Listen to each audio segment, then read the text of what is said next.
जय हिंद साथियों, आप सभी का स्वागत है सभी क्लासेस में। आज की वीडियो में हम लोग देखने वाले हैं क्लास 10th का ज्योग्राफी। चैप्टर का नाम है वन एवं वन्य प्राणी संसाधन।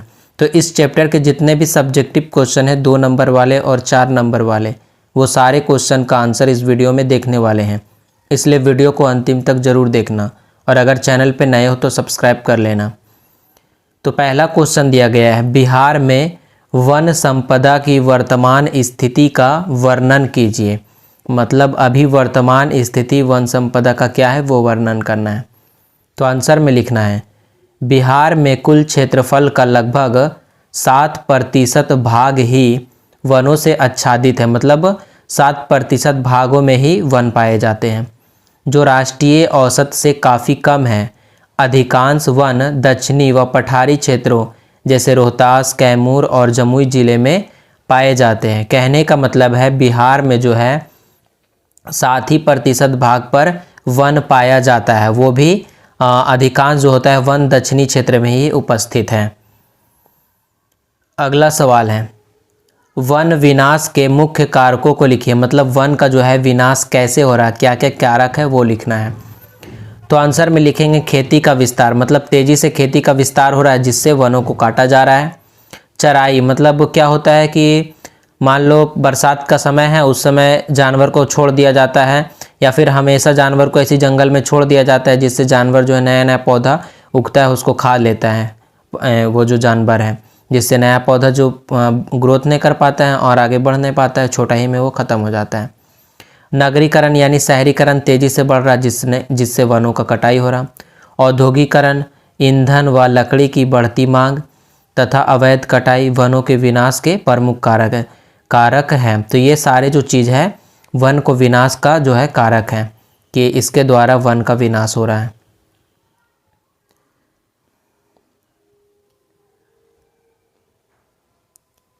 अगला सवाल है, वन के पर्यावरणीय महत्व का वर्णन कीजिए। तो आंसर में लिखना है, वन जलवायु संतुलन बनाए रखते हैं, वर्षा को आकर्षित करते हैं, मृदा संरक्षण करते हैं, ऑक्सीजन प्रदान करते हैं, प्रदूषण कम करते हैं और जैव विविधता को सुरक्षित रखते हैं। यानी वन जो है इतना काम करता है। सबसे पहले तो जलवायु को बनाए रखता है संतुलित, उसके बाद अधिक से अधिक वर्षा हो इसलिए उसको आकर्षित करता है पानी को, उसके बाद ऑक्सीजन प्रदान करता है। बहुत सारे कार्य मतलब इनका महत्व है। प्रदूषण भी कम करता है, मृदा अपरदन को रोकता है, बहुत सारे इसका महत्व है। अगला सवाल है, वन्य जीवों के ह्रास के 4 प्रमुख कारकों का उल्लेख कीजिए। तो लिखना है, वन्य जीवों के ह्रास के 4 प्रमुख कारक निम्न हैं।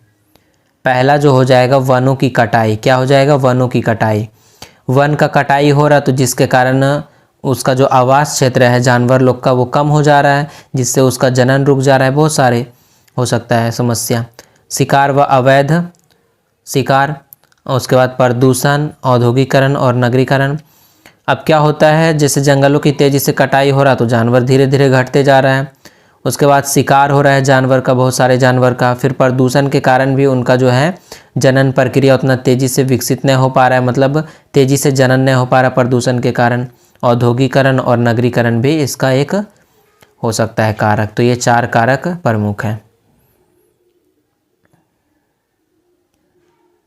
अगला सवाल है, वन और वन्य जीवों के संरक्षण में सहयोगी रीति रिवाजों का उल्लेख कीजिए। तो आंसर में लिखना है, भारतीय समाज में कई धार्मिक व सांस्कृतिक परंपराएं जैसे वृक्ष पूजन, पवित्र उपवन और नवरात्रि, उसके बाद हो जाएगा वट सावित्री, वट पूजा आदि वनों व वन्य जीवों के संरक्षण में सहायक रही है। कहने का मतलब है यहाँ कई ऐसे पर्व त्यौहार है जिससे जो है वन और वन्य जीवों का संरक्षण होता है। अगला सवाल है, चिपको आंदोलन क्या है?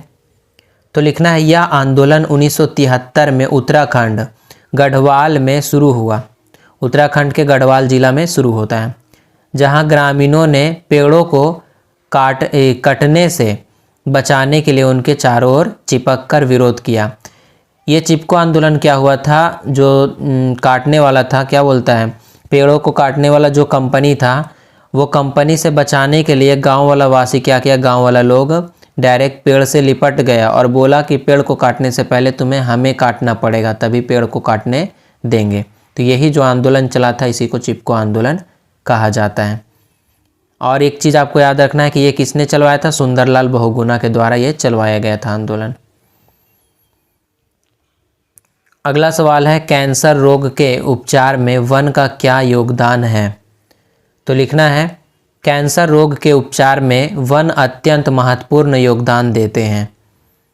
वनों में पाए जाने वाले अनेक औषधीय पौधों और वृक्षों से ऐसी दवाएं बनाई जाती हैं जो कैंसर जैसे गंभीर रोग के इलाज में सहायक होती है।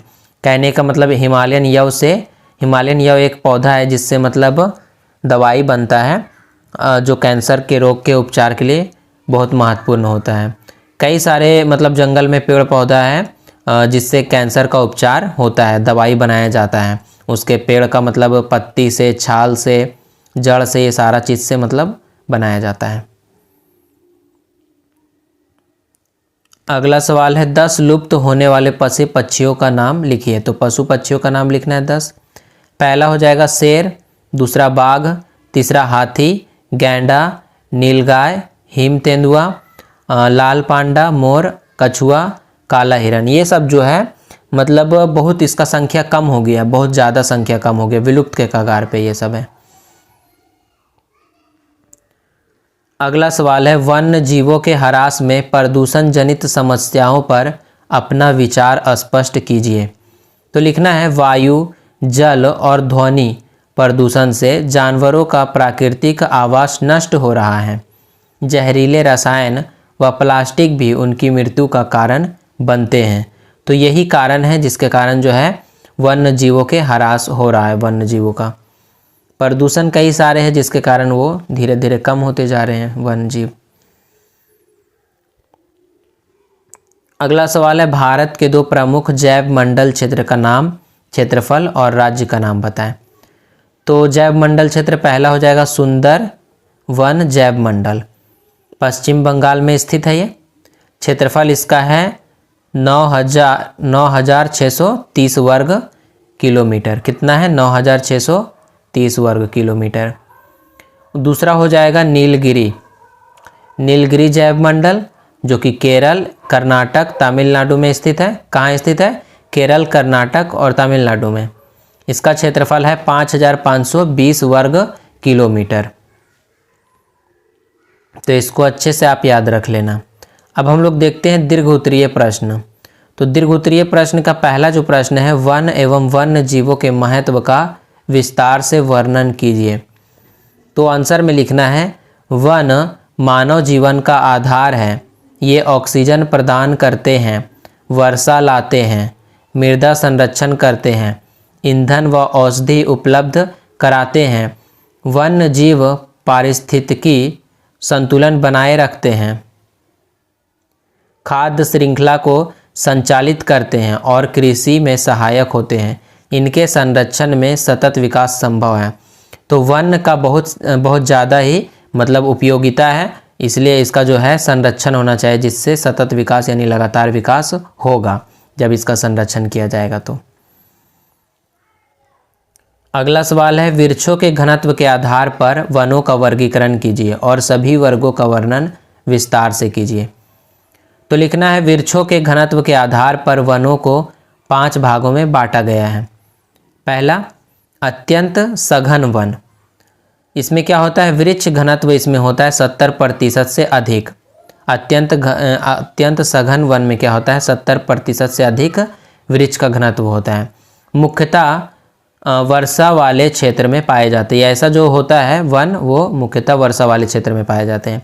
अंडमान निकोबार, पूर्वोत्तर राज्य और पश्चिमी घाट में अधिक पाए जाते हैं ये सब वन। दूसरा पॉइंट है सघन वन। तो वृक्ष घनत्व इसमें होता है 40 से 70%। कितना होता है? 40 से 70%। मैदानी और पहाड़ी दोनों क्षेत्रों में फैले हैं सघन वन। साल, शीशम, बांस आदि प्रमुख वृक्ष हैं। सघन वन के ये प्रमुख वृक्ष हैं। अगला है खेल वन, खुले वन। क्या है? खुले वन। वृक्ष घनत्व इसमें होता है 10 से 40%। कम वर्षा वाले शुष्क क्षेत्रों में ये पाया जाता है वन, जैसे बबूल हो गया, नीम हो गया, खैर हो गया, पलाश हो गया आदि जो है, ये सारे पेड़ जो है या फिर वन जो है खुले वन के उदाहरण हैं। अगला है झाड़ियाँ एवं अन्य वन। तो इसका आंसर लिखना है वृक्ष घनत्व इसमें कितना होता है 10% से कम। इनमें छोटे पौधे, झाड़ियाँ व घास आदि अधिक पाए जाते हैं। बंजर भूमि व शुष्क क्षेत्रों में मतलब ऐसा वन होता है झाड़िया वन। अगला है मैंग्रोव वन। ये विशेष वन है जो तटीय क्षेत्रों और ज्वारीय भूमि यानी खारे पानी में पाए जाते हैं।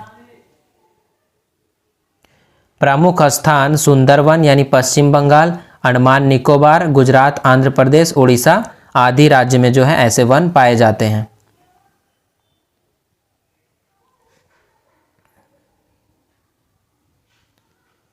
अगला सवाल है जैव विविधता क्या है, यह मानव के लिए क्यों महत्वपूर्ण है। तो लिखना है जैव विविधता का अर्थ है पृथ्वी पर विभिन्न प्रकार के पौधे, जानवर और सूक्ष्मजीव।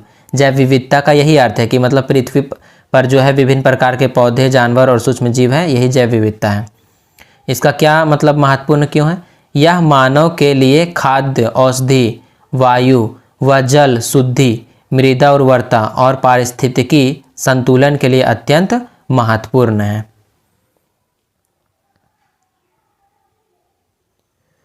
अगला सवाल है विस्तार पूर्वक बताइए कि मानव क्रियाएं किस प्रकार प्राकृतिक, वनस्पति और प्राणी जात के ह्रास के कारक हैं।